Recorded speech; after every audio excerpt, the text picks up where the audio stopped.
Welcome to another A Tippling Philosopher video. What am I going to talk about today? Well, I thought I'd talk about God, because why not? You may have heard me use the analogy of the CEO and designer of a car company, and I'm going to use that analogy again and explain it briefly. So let's think about the creation of humanity. God, let's imagine, is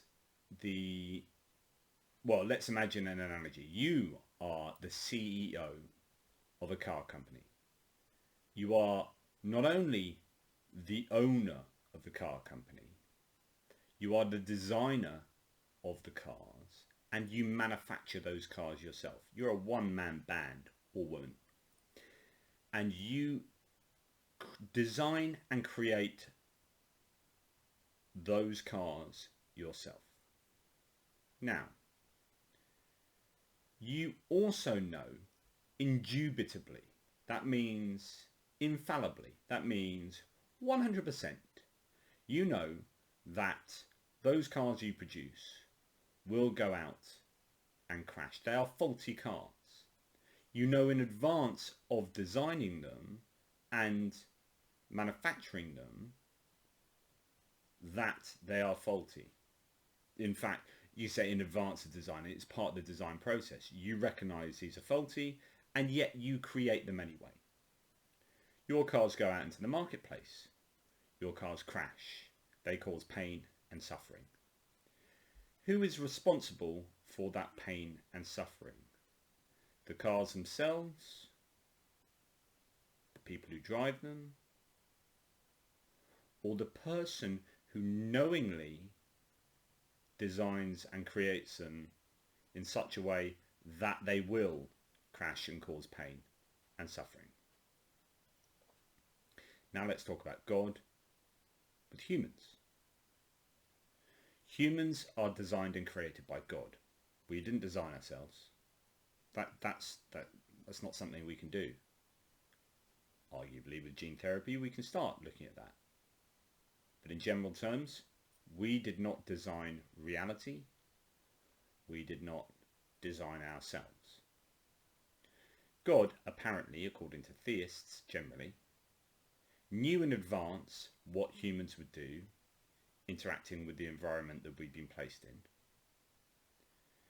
God knew in advance that we would fail, that we would cause pain and suffering, and produced us anyway, created us anyway, in such a way that we would cause pain and suffering.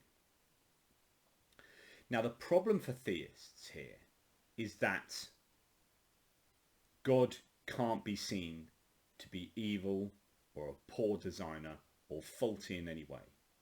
So what happened in the car situation is that, society would go back to the car manufacturer, to the CEO, and they would get sued. They would get taken to court and they would be sued because they have knowingly produced a faulty machine that they knew would cause pain and suffering and went out and caused pain and suffering. They are ultimately responsible for those cars and the outcome for those cars. Now let's go back to God. God is ultimately responsible for that which humans do, considering he knew we would do those things and designed us in such a way that we would do those things, and knew in advance but designed us and created us anyway. So God is ultimately responsible. So what theists have to do then is when they look at pain and suffering, they produce things called theodicies. These are basically defensive sort of mechanisms, defenses that effectively defend God.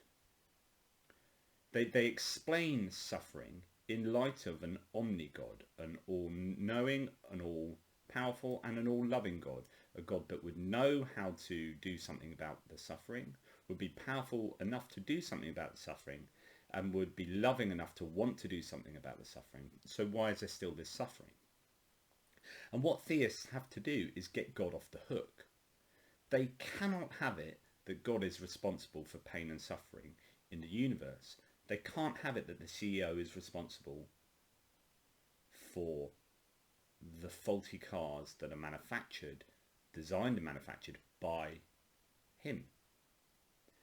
It's almost like the legal team around the CEO of the car company trying to get him off the hook in a court of law.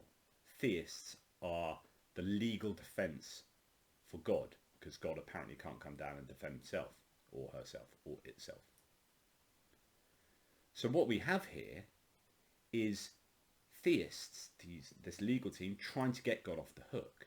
And the only way of getting God off the hook is to root that responsibility for pain and suffering in something outside of God. And the only entities that can reasonably be assigned responsibility for pain and suffering on earth are humans.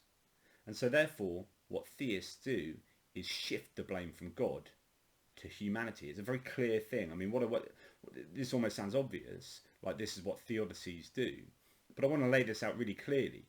What the mechanism that is taking place here is that, let's call them Christians in this example, or in the context that I find myself in is more of a Christian context, but it can be, Muslims or any kind of theist who believes in the classical theism, the classical version of God, this omni-God. What they do is they say, God can't be evil, God can't be bad, God can't be at fault, God can't be responsible for pain and suffering. Who can? Someone else has to be. It's humans. Humans have to be. And so therefore, this mechanism usually of free will is the only way, because at the end of the day, if we're like clockwork automata, then that's much more difficult to make us responsible for pain and suffering, because we're just like following our algorithmic orders that are programmed into us by God. I would argue we are like that, and we have the illusion of free will. But what theists try and do is they say, we have free will, therefore we decided to do all these things, and it's pain and suffering is a natural corollary of having free will. And the problem is, of course, if you know in advance that we would do one thing and not another thing in any given situation, then it's really, really difficult to argue we've got free will. Divine foreknowledge is a real thorn in the side of Christians or theists. So I don't think you can have free will and divine foreknowledge. Many Christian philosophers and theologians will try and argue that you can. People like William Lane Craig come up with sort of Molinism. Well, he didn't come up with that, but adhere to middle knowledge and Molinism, which is this creative order in which you can still somehow get free will. I'm not going to go into that in this video, but I don't think it works. It doesn't work. The grounding objection, for example, being one thing, which is like, if you believe that divine foreknowledge and free will can coexist, that God can know what we are going to do in any given situation, what the theist would say is that God knows what we'll freely do, but he doesn't make us do it. He just knows what we're going to do. Of course, that if we in any given single situation are going to do one thing and not another, it means there must be something about that situation where our choice to do one thing and not the other is grounded in that situation, because we do only that one thing in that situation. Had it been a different situation, we might do something else. So this is called the grounding objection. What grounds our choice to do one thing and not the other, and God's knowledge of us doing one thing and not the other? It's not like God goes, oh, they could do anything. God knows we are going to do that one thing, whatever it may be. And so that one thing and that must be grounded in something. I don't want to get onto the whole free will debate, but the idea that what theists have to do to get God off the hook is put humans on the hook. Now they try the free will theodicy or the soul building theodicy as a way of trying to excuse the pain and suffering on earth, like genocide, on our free will. And of course God is still not stepping in to stop these things, still not stepping in to stop the murderer or the genocidal maniac carrying out these things, because free will is more important. That's all rather tenuous, but it doesn't work. It's trying to get God off the hook when God has divine foreknowledge and produces the world in such a way that this happens anyway. That's God's responsibility, it's not ours.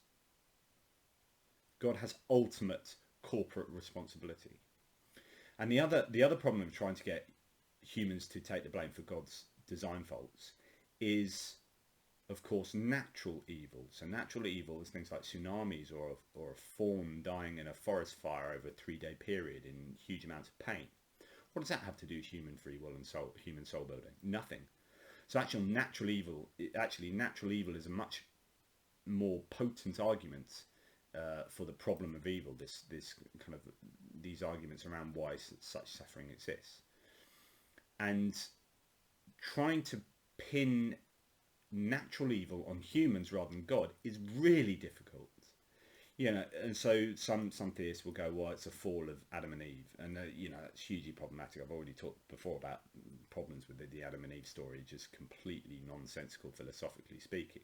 But you're trying to blame the single choice of Adam and Eve, who were designed by God anyway, who chose to eat the fruit even before they'd eaten the fruit. So they didn't know what was, like I'm going to say in another video, they didn't know what was good or evil before eating the fruit. So they didn't know whether it was right or wrong to go against God's commands until they'd eaten the fruit. So therefore, in choosing to eat the fruit is not morally right or wrong because they don't know what's right or wrong yet. So the whole thing is just completely nonsensical. But then to pile on moral responsibility onto these two designed humans who God designed and created, knowing that they would do that make that choice anyway, is bizarre, but cannot account surely for a fawn dying in a forest fire right now, however many thousands of years later. So that fawn is being punished on account of a couple of human dudes like thousands of years earlier making a choice about whether to eat some fruit or not.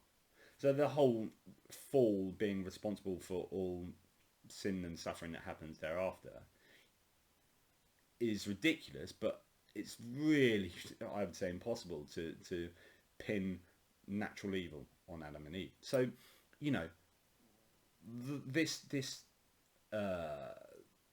attempt by theists to get God off the hook and blame humans is problematic anyway, given God's ultimate responsibility for designing and creating us, but it doesn't properly account for natural evil.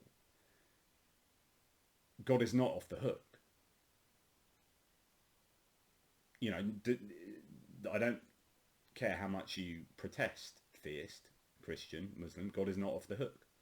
God is ultimately morally responsible for pain and suffering, for designing it into this world, for creating this world with it in, and for allowing it to happen when he could easily step in and stop it happening. There you go. God is not off the hook. As ever, question everything, most particularly yourselves. Please like and subscribe and do all that YouTubey stuff and share. And if you're really bored, please buy my books and read them. That'd be great. And let me know how you get on. Anyway, take care. Stay safe.